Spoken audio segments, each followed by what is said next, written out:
Hello. Okay, today we are going to be talking about verbs. And verbs were the entire first unit that we talked about this year.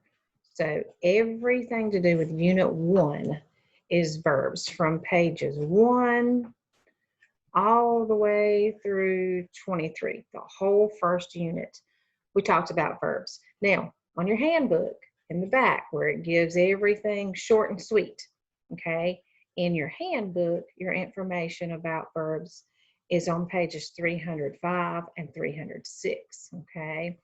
Now remember this, when you go to your handbook pages, it will give you actual pages from the unit that are the pages that we talked about the different things. Okay, so there's so many things that we talked about with verbs, okay? So we're just gonna kind of do a list, okay? We talked about the fact that we have action verbs, verbs that show action, all right? And that was on page 5, all right? So, if you have an action verb, you can show someone how to do it, okay? Then we talked about how sometimes we have compound verbs. In a sentence, sometimes you may be doing more than one thing, all right? So there are sentences that have compound verbs, okay? And we learned about that on page 7, all right? And after we talked about compound verbs, we talked about the fact that there are verbs called state of being verbs, all right? Sometimes we need to describe maybe how someone is feeling. These state of being verbs do not show action. They help us understand the subject better, okay? And our state of being verbs were on page 9. All right, now sometimes our state of being verbs can also be used together with our helping verbs.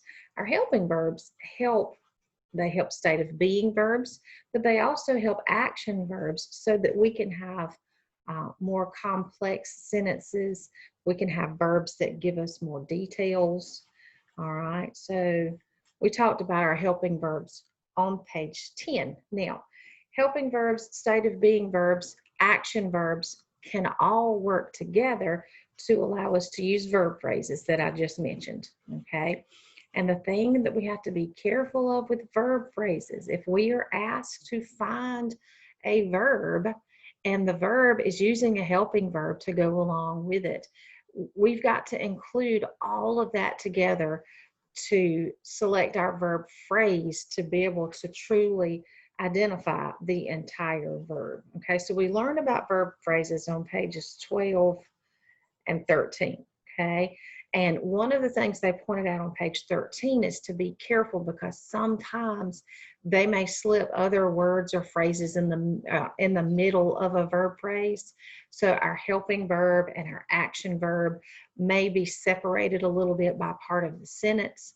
So you need to be sure that you don't let that trick you and you use all of those words to be part of your verb phrase. Okay, then we have, you guys know, we seem to have them every time. We have those irregular verbs, which we called our little rule breakers.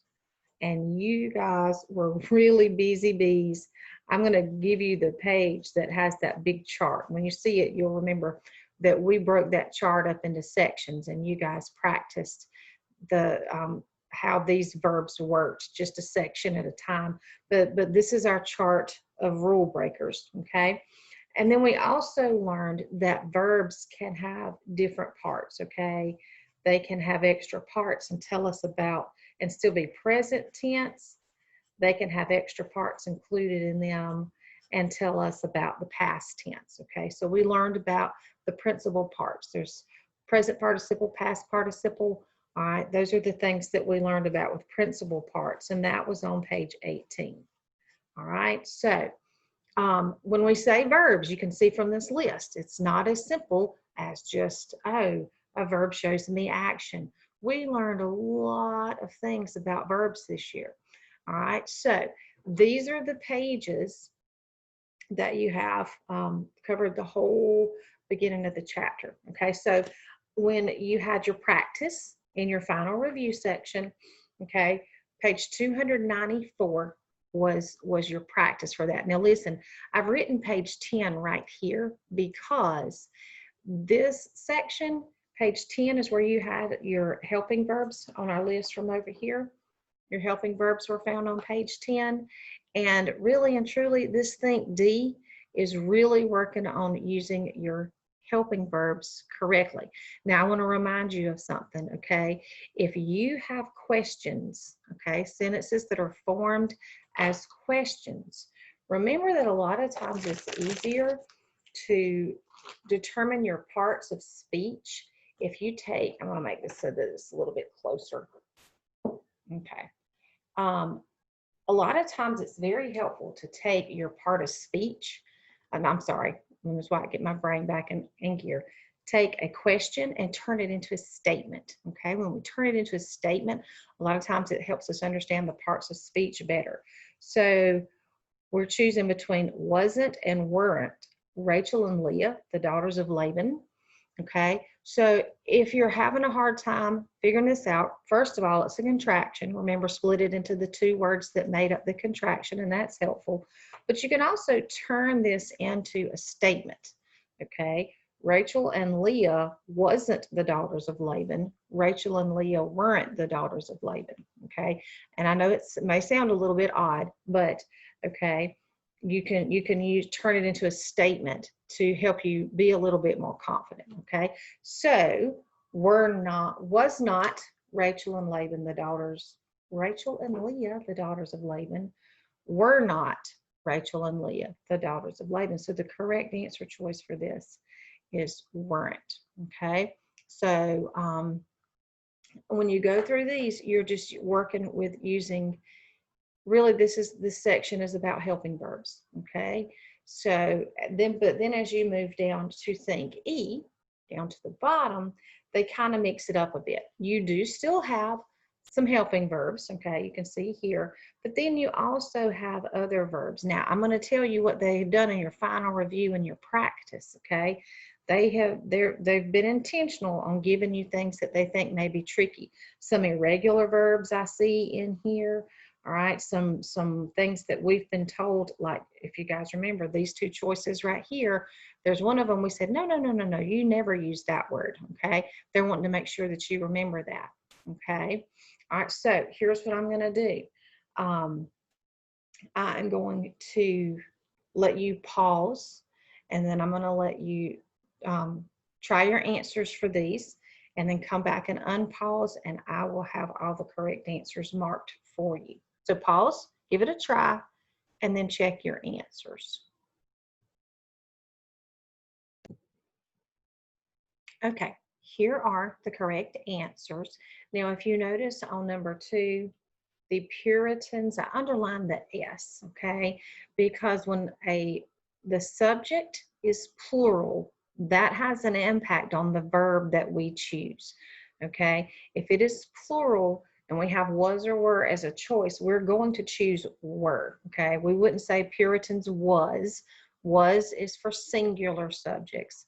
We have a plural subject here. So the Puritans were the founders of Harvard University. The same thing happens with number 3. Out in the backyard, the chickens, plural, the chickens were. All right, so here are your answers for Think D. All right, so you need to pause that and check on those. I'm about to slide down so we can look at Think E. On Think E, number 1 gave you 2 things to choose from, okay? And socks, we can see from the picture here that they gave us socks as the dog. All right, this is written as a question. Remember, if it helps you to rearrange it so that it's a statement, a lot of times that's helpful. You could say, Socks has seen me put his bowl on the ground, okay? And socks is singular, so has would be the correct choice. And since has is here to make the verb a verb phrase, we would use has seen. Okay, all right, and I believe that that's one of the words that's on your page 19 when you look at the way your verbs are formed. Okay, when you have a helping verb with see, you would choose seen.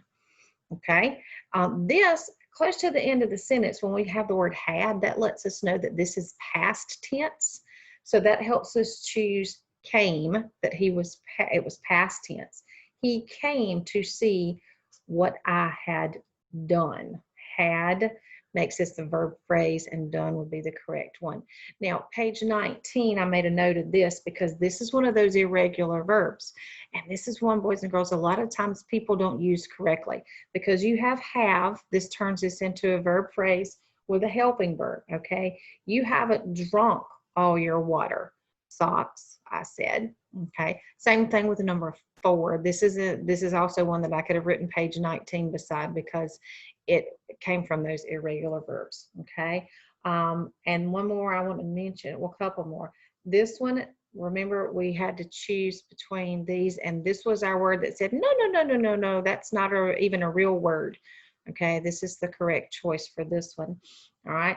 Some people mix these words up. When you were doing the teaching, I tried to teach him to bring me a ball. You're the one showing someone how to do something. But if you're the person who is taking that instruction, then you're learning, okay?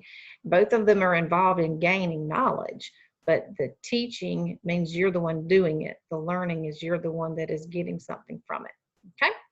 All right, so these are your answers to Think E.